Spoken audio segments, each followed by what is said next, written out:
انسان کا یقین مضبوط ہونا چاہیے۔ دعا کے معاملے میں وہ انتظار ہی نہیں کرتا۔ کچھ وقت گزرتے ہیں کہ وہ تھکنے لگتا ہے، مایوس ہو جاتا ہے۔ ہماری دعائیں قبول کیوں نہیں ہوتی؟ انہیں لگتا ہے کہ ہمارے لیے معجزے نہیں ہوتے، لیکن معجزے ان کے لیے ہوتے ہیں جو اللہ پر کامل یقین رکھتے ہیں۔ ایک طرف ہم کہتے ہیں کہ مجھے رب پر یقین ہے، دوسری طرف ہم کہتے ہیں کہ دعا مانگتے مانگتے تھک گیا ہوں، ٹوٹ گیا ہوں، لیکن ہم صبر نہیں کرتے۔ وہ اللہ ہمیں صبر ہی کا تو صلہ دیتا ہے۔ صبر کے بدلے تو وہ معجزے عطا کرتا ہے، لیکن ہم صبر نہیں کرتے۔ اس یقین کے سفر میں آپ نے تھکنا نہیں ہے۔ آپ ٹوٹ جائیں تب بھی یقین کریں، آپ تھک جائیں تب بھی یقین کریں کہ میرا اللہ کوئی نہ کوئی راستہ ضرور بنائے گا، کیونکہ وہ ہر چیز پر قادر ہے۔ کبھی کبھار ایسا بھی ہوتا ہے کہ جب ہم جائے نماز پر اللہ سے مانگنے کے لیے بیٹھتے ہیں تو نہ آنکھوں سے آنسو نکل پاتے ہیں اور نہ ہی زبان سے کوئی دعا لفظوں کی شکل میں کہی جاتی ہے، بس عجیب سی کیفیت ہوتی ہے۔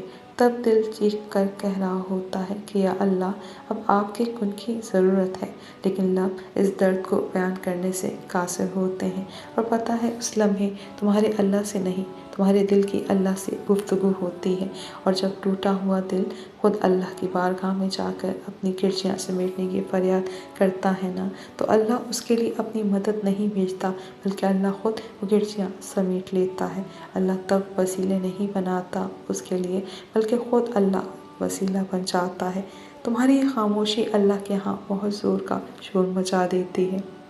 اتنا زور کا شور کہ آسمانی خلق اس چپ کی آواز سے چونک اٹھتی ہے، اور ساری خلق اللہ سے تمہارے حق میں دعا کرتی ہے اور فریاد کرتی ہے، یا اللہ، یہ جو درد سے تڑپ رہا ہے اسے شفا دے دے، اس کے لیے کن فرما دے۔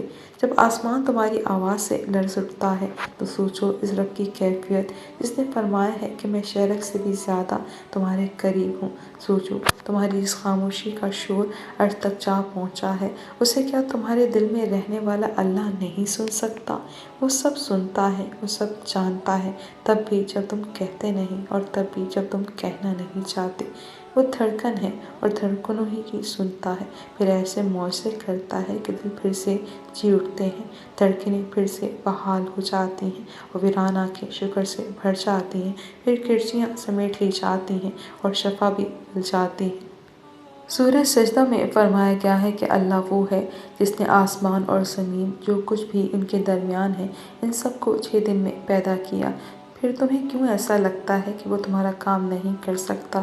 یا تم ایسا کیوں سوچتے ہو جو مانگا ہے وہ تمہیں عطا نہیں کیا جائے گا؟ اس کے خزانوں میں کبھی بھی کسی چیز کی کمی نہیں ہے۔ وہ آسمان سے لے کر زمین تک ہر کام کی تدبیر کرتا ہے۔ تمہارے نزدیک جو 1000 برس کا کام ہے، اللہ کے لیے وہ ایک لفظ کن کی بات ہے۔ کائنات جو بھی کہے، اپنا یقین پختہ رکھو، کیونکہ یقین والوں کے لیے وہ قرآن میں فرماتا ہے کہ اگر اللہ کی مدد تمہارے ساتھ ہے تو تمہیں اور کسی کی مدد کی کیا ضرورت، اور اگر اللہ تمہیں تھام لے تو کسی کی اتنی جرأت کہ تمہیں گرا سکے۔ جب تک اللہ تمہارے ساتھ ہے تب تک نہ کوئی تمہارا کام بگاڑ سکتا ہے اور نہ ہی کوئی تمہیں ہرا سکتا ہے۔ جب وہ کسی چیز کا ارادہ باندھ لیتا ہے تو کائنات کی کوئی چیز اسے روک نہیں سکتی۔ سورۃ الضحیٰ میں اللہ پاک فرماتے ہیں، نہ تو تیرے رب نے تجھے چھوڑا ہے نہ وہ بیزار ہوا ہے، یعنی اللہ ہی تمہارا پہلا سہارا تھا اور اللہ ہی تمہارا آخری سہارا ہے۔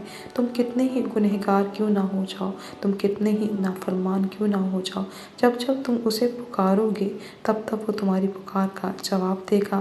وہ تم سے ناراض نہیں ہے، نہ ہی اس نے تمہیں تنہا چھوڑا ہے، اور نہ ہی تم سے وہ ناخوش ہے، بلکہ وہ تمہارے انتظار میں ہے کب تم اس کی طرف واپس لوٹ آؤ، وہ تمہیں معاف کر دے، تم پلٹ آؤ۔ تم پلٹ آنے میں دیری کر دیتے ہو، لیکن اللہ کبھی دیر نہیں کرتا، وہ تو بس تھام لیتا ہے اور رحم فرما دیتا ہے،